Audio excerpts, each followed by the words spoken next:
Morning student. तो जैसा कि क्लास 12 का एग्जाम हुआ जो टर्म 1 का, उसमें सारा का सारा क्वेश्चन मॉडल सेट से आया था। इसी तरह 11th का ये मॉडल सेट है, इसका हम लोग आंसरिंग करेंगे। और 11th का मॉडल सेट में आपका अप्रॉक्स 50% क्वेश्चन आपका एग्जाम में आ सकता है।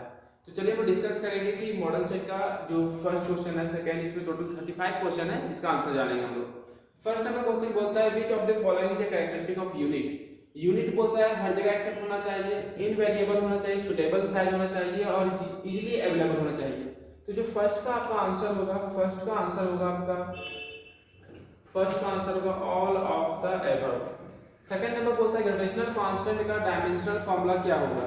तो जैसा कि फार्मूला आपको जानते हैं, F इक्वल टू होता है आपका G m1 m2 by r square.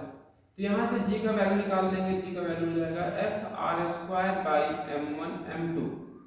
Force का डायमेंशनल फार्मूला होता है m l t minus 2, distance का हो जाएगा l का स्क्वायर, मास का हो जाएगा m m2 times m square. इसको सॉल्व कीजिएगा तो आ जाएगा m का पावर 1, 2 पर चला जाएगा -1, l का पावर 1, l का पावर 2, l का पावर 3, t माइनस 2। इसका जो आंसर होगा 2 का आंसर जो होगा आपका ए number m-1 l3 t minus 2। फिर बोलता है which of the following pair has the same dimension. तो इसमें थर्ड नंबर का हम लोग आंसर देखेंगे कि इसमें किसका डायमेंशन सेम होगा। तो जिसमें डायमेंशन होगा बी नंबर में चेक कर लेते हैं। बी नंबर का जो आंसर होगा इंपल्स और मोमेंटम। इंपल्स और मोमेंटम, इंपल्स का फॉर्मूला होता है फोर्स इनटू टाइम। फोर्स का डायमेंशनल फॉर्मूला होता है m-l-t माइनस 2 और टाइम का होता है t। जब इसको सॉल्व करेंगे तो इसमें पाते हैं m-l-t का पावर -1। मोमेंटम का जो फॉर्मूला होता है mv, मास इनटू वेलोसिटी। मास का होता है m, डायमेंशनल फॉर्मूला वेलोसिटी का होगा lt माइनस 1। इसका जो डायमेंशनल फॉर्मूला आ जाएगा m-l-t माइनस 1। यहाँ जो डायमेंशन सेम होगा आपका, थर्ड का आंसर हो जाएगा बी नंबर। फिर बोलता है which of the following are not units of time. तो याद रखिएगा जो पार्सेक होता है वो डिस्टेंस का यूनिट होता है, टाइम का यूनिट नहीं होता है। नेक्स्ट क्वेश्चन देखिए 5 नंबर बोलता है S I unit of torque क्या होगा। टॉर्क का जो फॉर्मूला होता है फोर्स इनटू डिस्टेंस। फोर्स का यूनिट होता है न्यूटन, डिस्टेंस का मीटर। तो जो टॉर्क का ऐसा यूनिट होगा आपका 5 का आंसर होगा ए नंबर, न्यूटन मीटर। बोलता है slope of velocity time graph क्या देगा। याद रखिएगा स्लोप जो देता है एक्सेलरेशन देगा। कोई बोलता है कोई बॉल है इसको 20 मीटर पर सेकंड के स्पीड से फेंका गया तो 2 सेकंड के बाद उसका डिस्टेंस कितना तय करेगा। तो आपको फॉर्मूला पता होगा s इक्वल टू होता है ut plus half at square.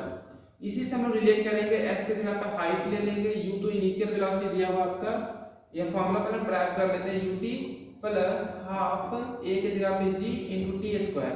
याद रखिएगा जब अपवर्ड मोशन होता है तो g नेगेटिव लेते हैं और जब डाउनवर्ड मोशन होगा तो g हम लोग पॉजिटिव लेते हैं। यहाँ पर अपवर्ड मोशन है इसलिए g का वैल्यू यहाँ पर नेगेटिव लेंगे।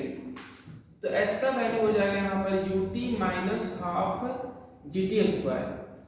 यहाँ वैल्यू पुट करेंगे, u आपका दिया हुआ है 20, टाइम आपका 2 दिया हुआ है, माइनस हाफ g का वैल्यू 10 हो जाएगा इनटू 2 का स्क्वायर। जब इसको सॉल्व करेंगे क्या आ जाएगा 40 माइनस 2 से 2 कट जाएगा, यहाँ आ जाएगा 20। तो ये आपका आंसर आ जाएगा 20 मीटर। इसका आंसर होगा 7 का ए नंबर। एक्सेलरेशन बोला है कैसा क्वांटिटी, याद रखिए एक्सेलरेशन कैसा क्वांटिटी तो वेक्टर क्वांटिटी। फिर नेक्स्ट नंबर को देखिए 9 नंबर देखिए, बोलता है कि किसी भी ऑब्जेक्ट का डिस्प्लेसमेंट 0 है तो उस डिस्टेंस के बारे में आप क्या कह सकते हैं। तो वो 0 भी हो सकता है और 0 नहीं भी हो सकता है। बोलता है 2 कार है, एक का स्पीड 100 किलोमीटर पर आवर है, एक का 60 किलोमीटर पर आवर है, दोनों का जो बोलता है डिस्टेंस क्या है, सेम है।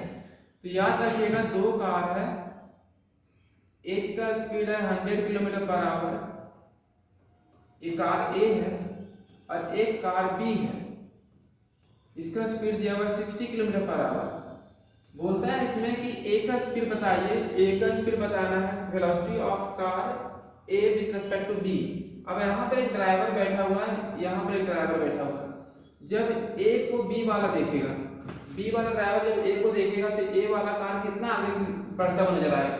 इसको जो नजर आएगा 100 माइनस 60, ये जाएगा आंसर 40 किलोमीटर पर आवर। यदि दोनों का डायरेक्शन अपोजिट रहता एक इधर रहता है एक इधर रहता है, तो यहाँ पर इसका आंसर हो जाता है 160 किलोमीटर पर आवर। तो याद रखिएगा रिलेटिव वेलोसिटी में सेम डायरेक्शन में माइनस करते हैं, अपोजिट डायरेक्शन में प्लस करते हैं। तो इसका जो आंसर हो जाएगा आपका हो जाएगा 40 किलोमीटर पर आवर।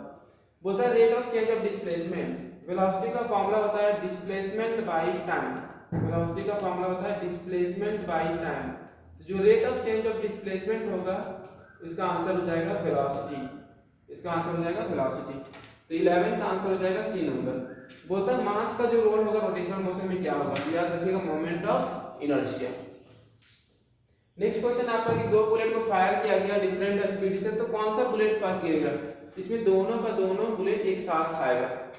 बोलता है हम लोग वैसा कौन सा काम करेंगे ताकि दो फैक्टर को हम ऐड करेंगे, सबट्रैक्ट करेंगे, डॉट करेंगे, क्रॉस करेंगे, ताकि तीसरा जो फैक्टर मिलेगा दोनों का परपेंडिकुलर होगा।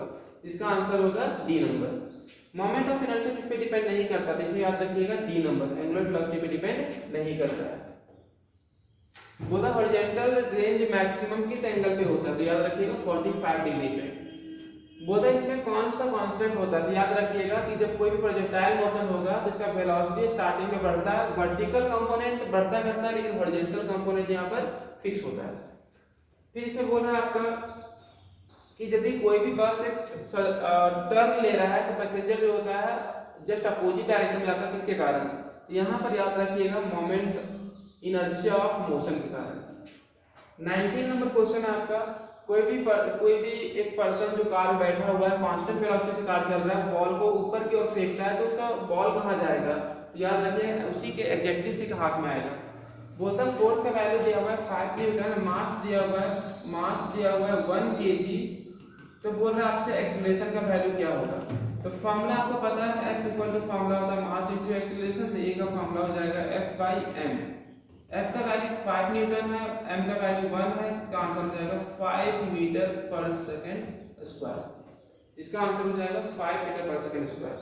बोलता है कौन सा इसमें सेल्फ एडजस्टिंग फोर्स है, याद रखिएगा इसमें static force friction. When a torque acting on a system, देखिए फॉर्मूला जो होता है F इक्वल टू होता है dp by dt, rate of change of linear momentum equal to force. F की जगह पे टॉर्क लिख सकते हैं हम लोग, P की जगह पे L लिख सकते हैं। यहाँ पे बोलता है यदि टॉर्क जीरो हो जाएगा, टॉर्क जीरो कब होगा, जब L मेरा क्या रहेगा कांस्टेंट रहेगा। कोई भी कांस्टेंट नंबर का डिफरेंशिएशन क्या होता है जीरो। तो यहाँ पर याद रखिए 12 का आंसर। 23 नंबर देखिए, 23 नंबर बोलता है यहाँ पर कि एक हैमर है, इसका मास दिया हुआ है, मास दिया हुआ है 300 ग्राम और स्पीड दिया हुआ है उसका 40 मीटर पर सेकेंड। जब टाइम ड्यूरेशन को दिया हुआ 0.02, तो आपसे पूछा गया कि फोर्स कितना होगा। तो जो फोर्स का फॉर्मूला होता है F इक्वल टू होता है ma और A का फॉर्मूला होता है B minus you by T. M का वैल्यू ग्राम में केजी में कन्वर्ट कर देंगे तो ये मेरा आएगा 0.3 kg, 0.3 kg, तो 0.3 लिख देंगे। भी जब हैमर को टकराएंगे उसमें फाइनल वेलोसिटी से 0 हो जाएगा। स्टार्टिंग में आपका 40 था, टाइम लग रहा है 0.0 समय के लिए, तो पॉइंट ऊपर ले गए, इस पॉइंट को नीचे ले आएंगे, ये 0 0 कट जाएगा, ये आपका आ जाएगा टोटल 2 से कट जाएगा 5 बार में, फिर ये आ जाएगा 203 माइनस 600 न्यूटन। इसका आंसर हो जाएगा आपका 600 न्यूटन, क्योंकि माइनस साइन यहाँ पे नहीं दिया हुआ है। फिर बोलता है इसमें एक बुलेट है, 24 नंबर देखेंगे, एक बुलेट है, इसका मास दिया हुआ है 40 ग्राम। एक बुलेट है, ये बुलेट का गन प्रॉब्लम है, और एक गन है यहाँ पर। बुलेट का मास दिया हुआ है, मास ऑफ बुलेट दिया हुआ है आपका 40 ग्राम, मास ऑफ गन दिया हुआ है आपका 8 kg, और बुलेट का जो स्पीड है वो दिया हुआ है आपका 800 मीटर पर सेकेंड। वेलोसिटी ऑफ बुलेट दिया हुआ है, और आपसे पूछा गया वेलोसिटी ऑफ गन क्या होगा। यहाँ पर आप याद रखिएगा law of conservation of linear momentum, m1u1 plus m2u2 equal to होता है m1v1 प्लस m2v2। यहाँ पर हम 1 मान ले रहे हैं गन को और 2 मान रहे हैं बुलेट को।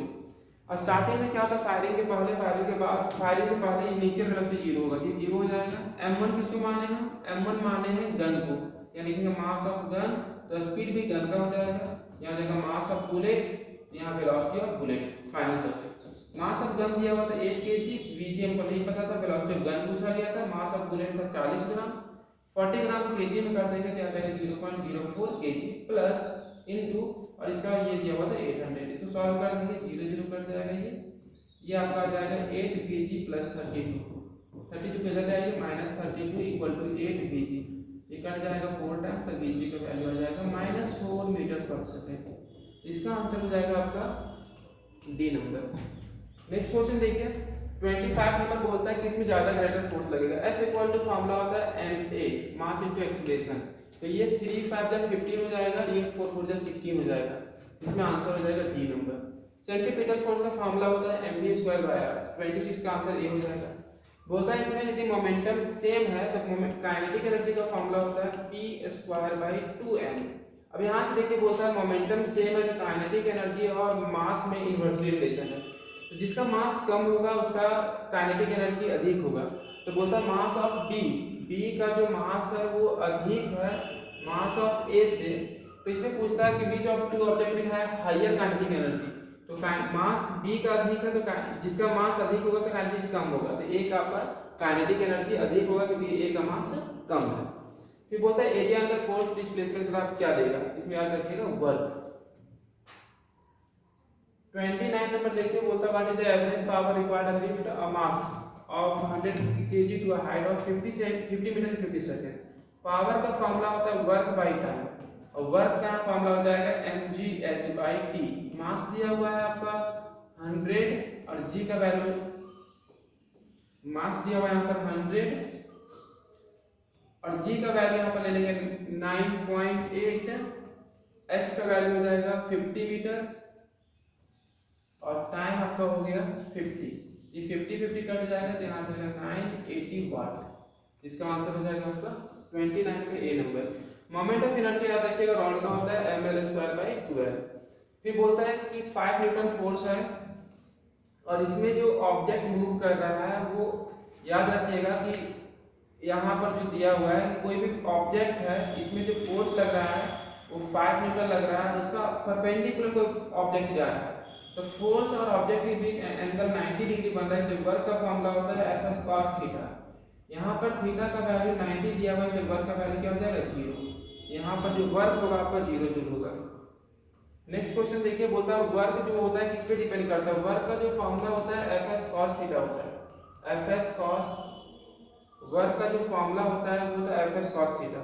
तो वर्क जो होता है फोर्स पे भी डिपेंड करता है, डिस्प्लेसमेंट पे डिपेंड करता है, थीटा पे डिपेंड करता है। तो डिपेंड किस पे नहीं करता है, initial velocity of the object. Work done जो होगा यहाँ याद रखिएगा चेंज इन काइनेटिक एनर्जी के बराबर। सेंटर ऑफ मास किसी बॉडी के अंदर भी ले सकता है, बॉडी के बाहर भी ले सकता है।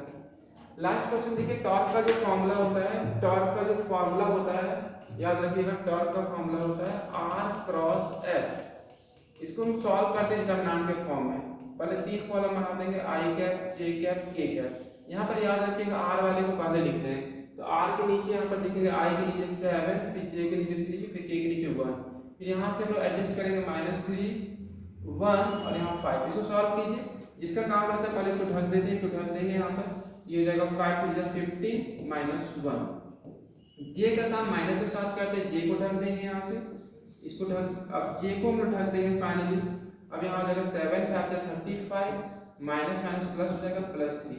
फिर K का काम प्लस के साथ होता है, K वाले को ढक देंगे यहाँ से हम लोग। अब K वाले को ढक देंगे तो हो जाएगा 7 माइनस +9। इसका जो आंसर हो जाएगा 14 I cap -38 J cap +16 K cap. इसका जो आंसर हो जाएगा फर्स्ट नंबर। तो ये मॉडल सेट 1 का सारा सॉल्यूशन हो गया। अब इसके बाद हम लोग मॉडल सेट 2 का सारा सॉल्यूशन देखेंगे। चलिए, thank you, all the best.